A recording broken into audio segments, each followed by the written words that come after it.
बिस्मिल्लाहिर्रहमानिर्रहीम। आज हम पढ़ेंगे rotational kinetic energy. Energy possessed by a body due to its rotational motion। अगर एक बॉडी रोटेट कर रही है, एंगुलर मोशन में है, तो उसकी जो मोशन होगी उसकी वजह से उसमें जो काम करने की सलाहियत है वो कहलाती है रोटेशनल काइनेटिक एनर्जी। और इसको मैथमेटिकली लिखा जा सकता है हाफ आई ओमेगा स्क्वायर। अगर इस रिलेशन के ऊपर गौर करें तो बिल्कुल रिजेंबल है लीनियर काइनेटिक एनर्जी के। वहां क्या कहते हैं कि kinetic energy equal to half M V square. अब एम की जगह यहाँ आ गया आई, वो है मोमेंट ऑफ लीनियर इनर्शिया, और ये कहलाता है मोमेंट ऑफ इनर्शिया यानी कि रोटेशनल इनर्शिया। और ये क्या है? ये है एंगुलर वेलोसिटी, इसका स्क्वायर। वहां हम कहते हैं लीनियर वेलोसिटी का स्क्वायर। तो रोटेशनल काइनेटिक एनर्जी जो है वो हाफ आई ओमेगा स्क्वायर के इक्वल होती है। अब हम ये देखना चाहते हैं कि ये हाफ आई ओमेगा स्क्वायर के बराबर कैसे आती है। उसके लिए हम एक सिंपल एग्जांपल लेते हैं कि ये कोई बात कि आपके पास एक रॉड है, लाइव रॉड, दोनों तरफ हमने बेयरिंग लगा दी, इधर भी और इधर भी, और इसके साथ एक और एल्युमिनियम का बारीक सा रॉड जो है वो अटैच कर दिया, और इसके एंड के ऊपर हमने एक बाटी या बॉल जो है उसको फिक्स किया हुआ। इसका मतलब ये हुआ कि इसका जो मास है वो इसके मुकाबले में नेग्लिजिबल है। इसका मतलब ये सिर्फ पॉइंट मास जो है ये इसके साथ अटैच है। अब हम क्या करते हैं, इसको हिट करते हैं। ऐसे हिट करते हैं तो क्या करेगा, ये रोटेट करना शुरू कर देगा इस सर्कल के अंदर ऐसे, यानी कि इसका रेडियस जो है वो आर होगा। आर रेडियस में ये रोटेट करना शुरू कर देता है ये जो ऑब्जेक्ट है। तो इसका क्या मतलब हुआ कि इसका अगर मास कह दें कि एम के इक्वल है और ये इसका रेडियस आर के बराबर है, तो ये आर से ऊपर के रेडियस में रोटेट करना शुरू कर देता है। अब इसकी अगर हम काइनेटिक एनर्जी देखें, इस ऑब्जेक्ट की काइनेटिक एनर्जी, तो आपको पता है काइनेटिक एनर्जी जो होती है वो हाफ एम वी स्क्वायर के इक्वल होती है। और जब एक बॉडी जो है वो सर्कुलर पाथ में मूव करती है तो इसकी लीनियर वेलोसिटी की जो मैग्नीट्यूड है उसको हम एंगुलर वेलोसिटी की टर्म में भी एक्सप्रेस कर सकते हैं। कैसे? हमें पता है कि v जो होता है वो आर और ओमेगा का प्रोडक्ट होता है।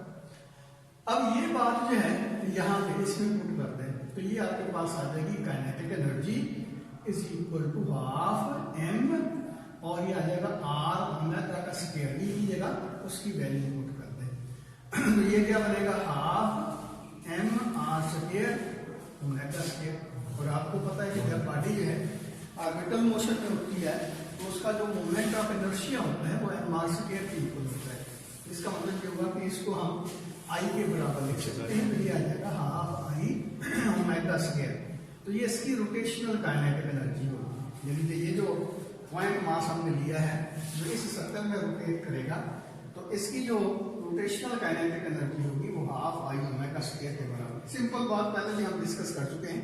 ये देखिए कि ये रॉड है, एक बेयरिंग यहाँ लगा हुआ है, एक बेयरिंग यहाँ लगा हुआ है। इसका मतलब इसका एक्सल जो है ये इसका एक्सल ऑफ रोटेशन बनता है, और ये एक्सल ऑफ रोटेशन फिक्स है। इसके साथ हमने ये रॉड इस तरह लगा दिया, और यहाँ जो है हमने वो बॉडी जिसका मास है इक्वल है यहाँ अटैच किया हुआ। अब इसको हिट करते हैं तो क्या होता है, इसका सर्कल में मूव करना शुरू कर देता है। तो जब ये सर्कल में मूव करेगा तो इसकी जो अपना रोटेशनल काइनेटिक एनर्जी होगी उसको निकालने का तरीका क्या है, ये देखिए किसी भी पॉइंट के ऊपर v की वैल्यू जो है उसकी वो r और ओमेगा के प्रोडक्ट के बराबर होगी। अब v की जगह उसकी वैल्यू पुट करें तो ये रोटेशनल काइनेटिक एनर्जी की वैल्यू आ जाएगी। अब अगली बात, ये जो सिंगल पॉइंट के लिए हमने रोटेशनल काइनेटिक एनर्जी निकाली, अगर आपके पास कोई ऑब्जेक्ट है और उसकी आप निकालना चाहते हैं रोटेशनल काइनेटिक एनर्जी, मिसाल के तौर पर ये कह लें कि एक स्फीयर है और इसके सेंटर से इस तरह हम इसके अंदर से हम ये एक रॉड जो है पास करवा देते हैं, और ये स्फीयर जो है बिल्कुल से इस डायरेक्शन में रोटेट करता है। जब ये रोटेट करेगा तो डेफिनेटली इसका हर पॉइंट जो है, यानी कि ये जो हमारा स्फीयर है, इसका हर स्मॉल पोर्शन जो है वो पर्टिकुलर रेडियस के अंदर इसी तरह एक्ट करेगा जिस तरह ये पॉइंट मास एक्ट कर रहा है। यानी कि हम अगर ऐसा करते हैं कि ये सारा जो स्फीयर है इसको बिल फर्जर डिवाइड कर देते हैं छोटे छोटे मास एलिमेंट में, तो क्या होगा, ये देखें, एक मास बिल फर्जर यहाँ है, एक मास यहाँ है, एक मास यहाँ है, सारे के सारे जो ऑब्जेक्ट है, ये ऐसा समझें जिसका तरबूज है, हमने क्या किया, उसके छोटे छोटे टुकड़े कर दिए, लेकिन टुकड़ों को फिर दोबारा जोड़ के तरबूज ही बनाया है, और उसके अंदर से हम एक रॉड पास करवा के उसको रोटेट करवा रहे हैं।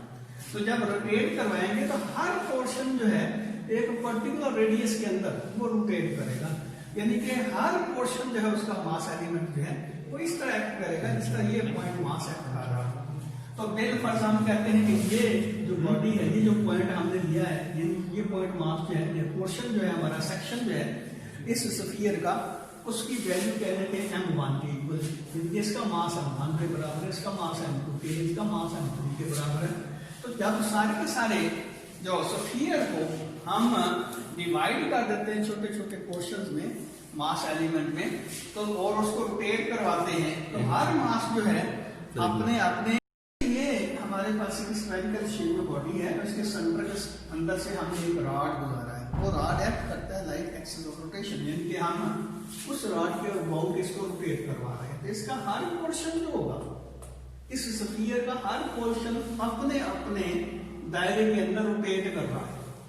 तो अगर ये हम पूरे स्फीयर को छोटे छोटे मास एलिमेंट में डिवाइड कर देते हैं, और ये मासेस जो हमने बनाए हैं, कह लें कि m1 है, m2 है उनका मास, m3 है, एंड सो ऑन, mn है, यानी कि n पीसेस में हमने इसको डिवाइड कर दिया इमेजिनरी तौर पर, रहा ये स्फीयर ही है, ये नहीं कि हमने काट के लोग खाना शुरू कर दिया तरबूज समझ के। तो ये m1, m2, m3, m4 अपने अपने रेडियस के अंदर जो है वो रोटेट कर रहे हैं, बिल्कुल इसी तरह जिस तरह ये बॉडी में रोटेट कर रहे हैं। तो अब इस सिचुएशन में क्या होगा, अगर हम किसी एक पॉइंट मास का, यानी कि m1 का बिल फर्जर रोटेशनल काइनेटिक एनर्जी की वैल्यू निकालना चाहते हैं, तो क्या होगा, ये आ जाएगा kinetic energy 1 is equal to half m1 r1 square omega square, और इसी तरह काइनेटिक एनर्जी 2 जो होगी वो किसके बराबर होगी, half m2 r2 square omega square, और ये सिलसिला चलता जाता है क्योंकि हमने पूरे के पूरे स्फीयर को n एलिमेंट्स में डिवाइड किया है। तो काइनेटिक एनर्जी n पॉइंट की किसके बराबर होगी, n पॉइंट मास की, ये आ जाएगा half mn rn square omega square. और याद रखिए इसके साथ मैंने 1 2 3 4 को नहीं लिखा, वजह ये है कि ये जो बॉडी रोटेट कर रही है, इसकी रोटेशनल जो पैरामीटर्स हैं, रोटेशनल क्वांटिटीज जो हैं, ओमेगा है, अल्फा है, थीटा है, वो हर पॉइंट का एक जैसे ही रहेगा, ये पहले हम डिस्कस कर चुके हैं। तो इसका क्या मतलब हुआ कि अब हम इस पूरे स्फीयर की काइनेटिक एनर्जी अगर निकालना चाहते हैं तो किस तरह निकालेंगे, तो उसके लिए जाहिर है काइनेटिक एनर्जी स्केलर क्वांटिटी है, तो टोटल काइनेटिक एनर्जी निकालने के लिए हम ये इंडिविजुअल पार्टिकल जो थे इनकी काइनेटिक एनर्जी को सम अप कर देते हैं। तो टोटल काइनेटिक एनर्जी जो होगी रोटेशनल, वो किसके बराबर होगी, half m1 r1 square omega square plus half m2 square m2 r2 square omega square, और ये सिलसिला चलता जाता है, कहां तक चलेगा, n पॉइंट तक चलेगा। तो ये आपके पास आ जाएगा half mn rn square omega square. अब हम क्या करते हैं, ये देखिए हाफ और ओमेगा स्क्वायर इसमें कॉमन निकलता है, तो हम कहते हैं कि टोटल काइनेटिक एनर्जी जो है रोटेशनल, वो हाफ पहले निकाल दिया, और बाकी क्या बचा, m1 r1 square plus m2 r2 square plus 1 plus mn rn square, और साथ बच जाएगा ओमेगा स्क्वायर। अब इसको लिखा जा सकता है half sigma i very from 1 to n mi ri square, और साथ क्या आ जाएगा ओमेगा स्क्वायर। लेकिन आपको पता है कि ये है मोमेंट ऑफ इनर्शिया किसी भी इरेगुलर शेप में बॉडी, ये तो हमने एग्जांपल के तौर पर कहा ना कि स्फीयर किसी भी रेगुलर या इरेगुलर शेप में बॉडी जो होगी उसका मोमेंट ऑफ इनर्शिया निकालने का यही फार्मूला है, आपको पता है। तो ये आपके पास रोटेशनल काइनेटिक एनर्जी की जो वैल्यू आ जाएगी, kinetic energy rotational half I omega square. इसका मतलब किसी भी ऑब्जेक्ट की अगर आप रोटेशनल काइनेटिक एनर्जी निकालना चाहते हैं तो ये फार्मूला इस्तेमाल करेंगे। बोलेगा बात है कि जो स्पेसिफाइड किस्म के ज्योमेट्रिकल शेप होती हैं उनके आई का हमें पता है। फॉर एग्जांपल अगर ये स्फीयर समझते हैं, स्फेरिकल शेप बॉडी है, तो आई आपको पता है 2/5 m/r² के इक्वल होगी। और इसी तरह डिस्क है, सिलेंडर है, रॉड है, तो उसकी जगह ये आई की वैल्यू पुट करते जाएंगे तो उस ऑब्जेक्ट की रोटेशनल काइनेटिक एनर्जी हम निकाल सकते हैं।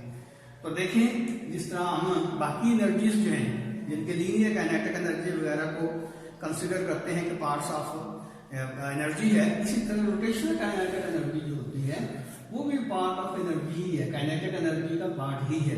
तो अगर एक ऑब्जेक्ट जो है वो रोल कर रहा है और साथ ही साथ मूव कर रहा है, जिस तरह आपका साइकिल का पहिया है वो रोल भी कर रहा है और फॉरवर्ड डायरेक्शन में भी जा रहा है, तो इसका मतलब ये होगा कि उसमें दोनों किस्म की काइनेटिक एनर्जी होंगी।